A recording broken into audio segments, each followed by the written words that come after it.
Hello, welcome to Unit 3, Section 1, and today in this unit we're going to be going over assemblies. So this is, assembly is basically when you want to take more than one part and make a combination of multiple parts. So basically how we're going to use assemblies within FRC is, let's say we make a full subsystem, and that subsystem contains one panel, a couple wheels, and a couple of nuts and bolts. We're able to combine that into one cohesive assembly with all of those parts and how it's going to look in real life, and basically make that into one whole assembly. And then with those assembled subsystems, we're able to take those and make one full assembly with everything combined. And with that full assembly, we're able to compare what needs to be changed, what is good, and that's why. And then also, we're able to see what it'll look like in real life, and that's why it's very important that we use assemblies. So what we're going to be doing today is we're going to be doing three things. We're going to first be making 2x1 tubing, which is this right here. It's something we use for our drive base and structural parts of a robot. Then we're going to be making L stock, which is, oh my goodness. We're going to be making L stock, which is used to combine two parts. It doesn't necessarily have to be tubing, but it's typically used for tubing. And then I'm going to show you the basics of assemblies. And then in the next video, which is Unit 3, Section 2, we're going to be going over joints, and that's a subsection of assemblies. So how we're going to start is we're going to be making this 2x1.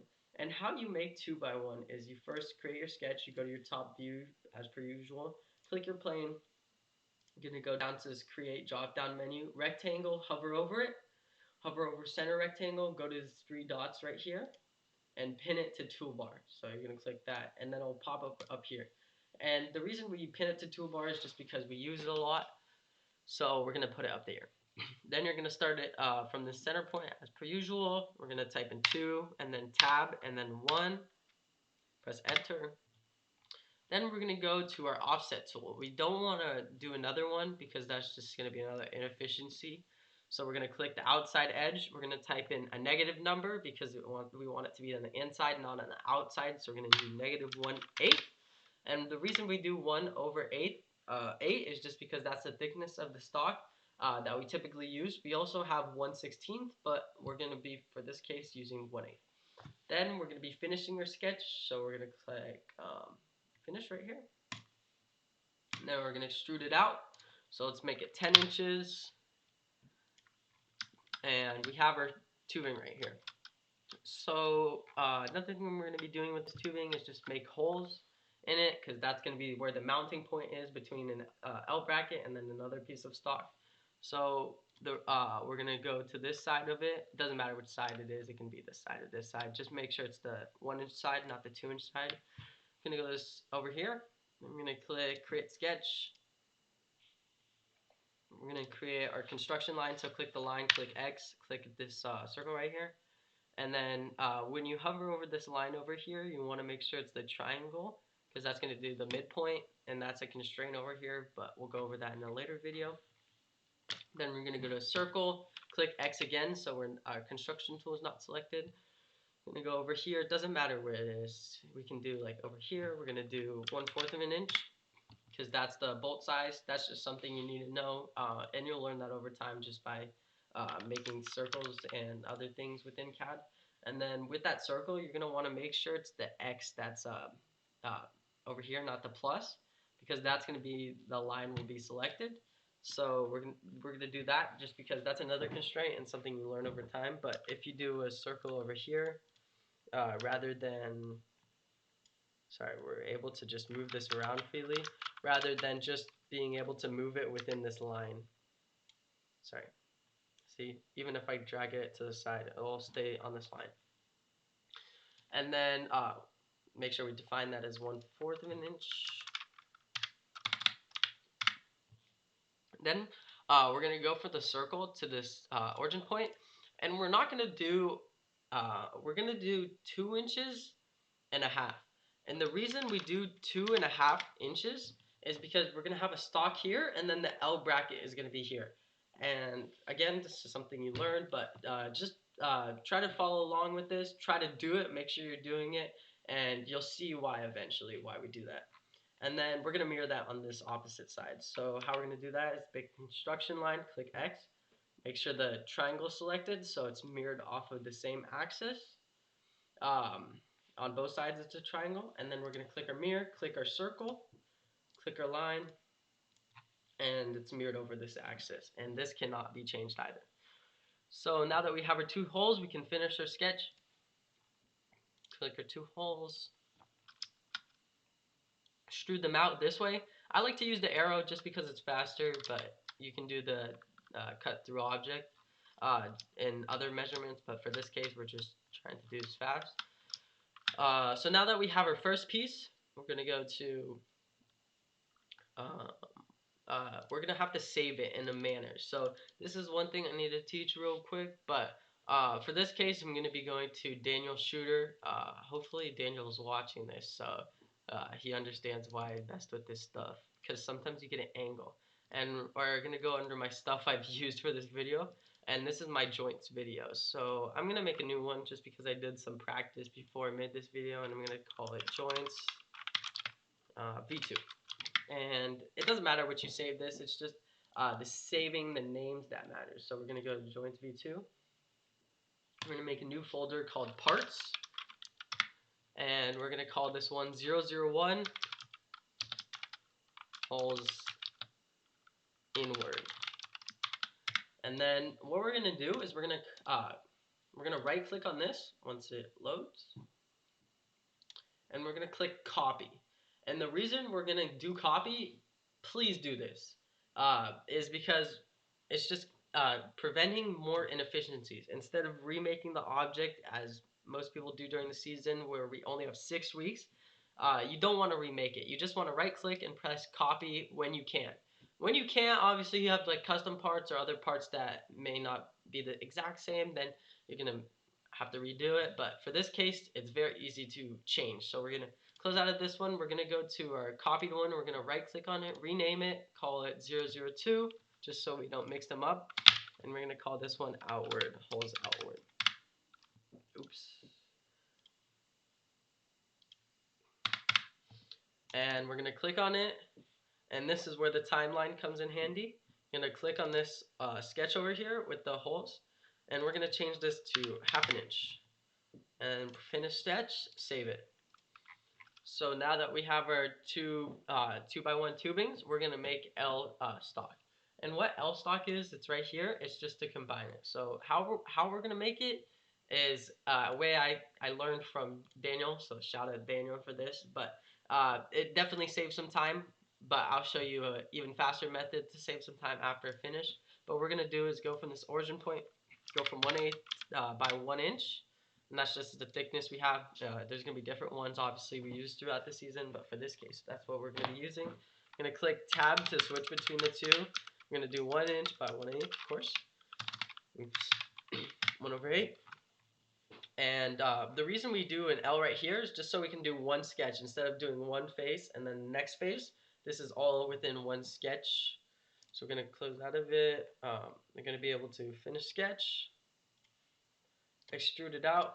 So we're going to do 1 inch for this case, but as you can see, that this is a stock. So how we're going to make it 1 inch is we're going to take the saw and we're going to cut it down to 1 inch, but that doesn't matter for CAD. So we're going to just do this for now, making sure it's 1 inch because that's the thickness of our 2x1 also. We're going to have this L stock, but we also want to make holes within it. So we're going to do a create sketch, do it on this axis, right, or this plane right here. You're going to use your construction line, so go to X, make sure the triangle is selected. Again, different video, but for this case, you're just going to do it. Press X again so you're outside of the construction tools. Click in the middle. It will automatically do that. Again, later video, sorry. 1/4 of an inch. Finish sketch. Extrude this hole out. Done. And then we're going to do the same thing on this side. So click this. Same thing, so I don't need to explain myself.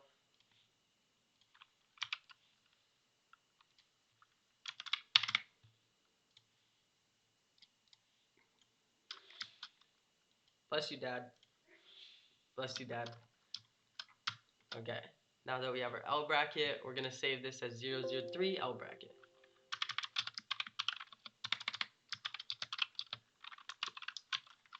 Oh, my bad. Bracket. So now that we have our 3 parts saved, I hope that was some good practice for you guys. But we're gonna get into the assemblies. So now that we closed out of everything, like we have our sketch closed, all of these sketches closed out of, and we have our parts made. This is the part where we're able to combine them together. So what we're going to do is we're going to go and save this as our full assembly. I'll just call it full just to shorten things down. And then save it under where you want it. If you have this tab open, it's going to automatically save to that tab. If you have this tab open and you want it saved to another tab, you're just going to go through this drop down to save it. But for this case, I'm going to save it here just so everything's visible here. Now that we have this saved, it has to be saved for you to drag things in. We're going to be able to drag things in. So we're going to drag in our holes inward, and we want 2 of those. So first, we're going to click OK. We're going to click here. We're going to be able to move it. This is a tool that's very useful. And if this is the front, I want to make a square, and you'll see that, but I want this facing this way. So how we're going to do that is we're going to use this rotate tool right here, make it exactly 90 degrees, and then we're able to double click this, right click, and ground it. And the reason, and then you're going to click capture position. So the reason we ground it is so you can't move this object. Even if you double click it and try to move it, it won't move. And this is what everything's based around. And you want to have a good foundation that does not move, because if you have a full like CAD of a robot that moves, you're not going to be able to get anything done. And trust me, I've experience with this. We've done assemblies with things not grounded, and it's just a nightmare. So make sure you ground your first object, and you won't have to ground past that. So just make sure it's the first object that you ground. And then we're going to want 2 of these. So we're going to double click on here and click Control C, Control V. 10 inches apart, just for the time being. It's just an estimate. And then we're going to click it and drag in our other ones. So we're going to shift middle mouse button to rotate, to pan. Make sure you get a view of this. You can also use this box over here to get a view of the angles of that plane, I think. And then you're going to do 90 degrees this way. Click this arrow over here. 90 degrees this way. Drag this over. And then we're going to do another copy of this. So Control C, double click, Control C, Control V, drag this over, and we have a rough idea of what our box is going to look like. So right off the bat, I actually see an issue with this. And you may have noticed it, you may have not, but there's 2 issues. The first issue is I did it on the opposite side that I wanted to do. So I need to change the holes from this way to this way. And then the other issue I found, from this way to this way, and then this one needs to be on this side, here. And then the second issue is I realized, oh wait, it's my mistake. But let's say hypothetically, sorry, it's a hypothetical. Let's say I did do a mistake, and I wanted this hole moved an inch this way. We're able to do that by double clicking on it, right clicking, click open, and we can go to a sketch right here, double click on it, and we're able to change this to an inch if we wanted to. And let's say we do change it, we click finish sketch, we have to save it, make sure you save it. We go back to our thing, we make sure we update it so it's all changed, both of them will change, and it's 1 inch now. But we're going to want to revert that, so we're just going to click the undo arrow real quick, save it back to the original version, close out of it because we don't need it anymore, update it, and we're up and running. So what we're going to do from here is we're going to be able to join everything. So I'm actually going to rotate these the other way, as I did not. So we can click here, double click as per usual, rotate. Same thing on this side.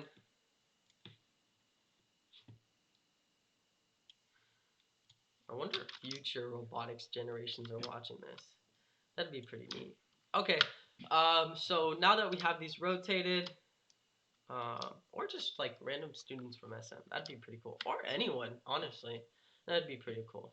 Other FRC teams. Sorry, I'm digressing. It happens a lot. I'm just quirky like that. Whatever. We're gonna use our L brackets now. So we're gonna drag this in, rotate this in the desired manner we're gonna put it. So we rotate it this way because we want it facing this way. We're gonna do that. We're gonna double click and copy it 4 more times in the orientation we want it. So 180 degrees is gonna be facing that way. So let's do these ones for now.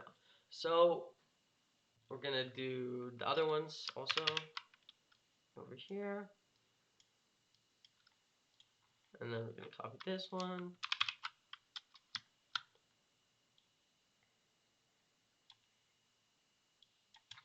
Okay, I think this is a good stopping point for now to transition to our next episode. It's a kind of a long one at 16 minutes, 17 minutes for this one. So that's why I'm stopping it here. But now that we have everything set up in our assembly, we're going to be able to transfer over and you're going to learn about joints. So I appreciate taking the time out to go over Unit 3, Section 1, and make sure you watch Unit 3, Section 2 to learn about joints and how we're going to connect this whole thing together. Thank you.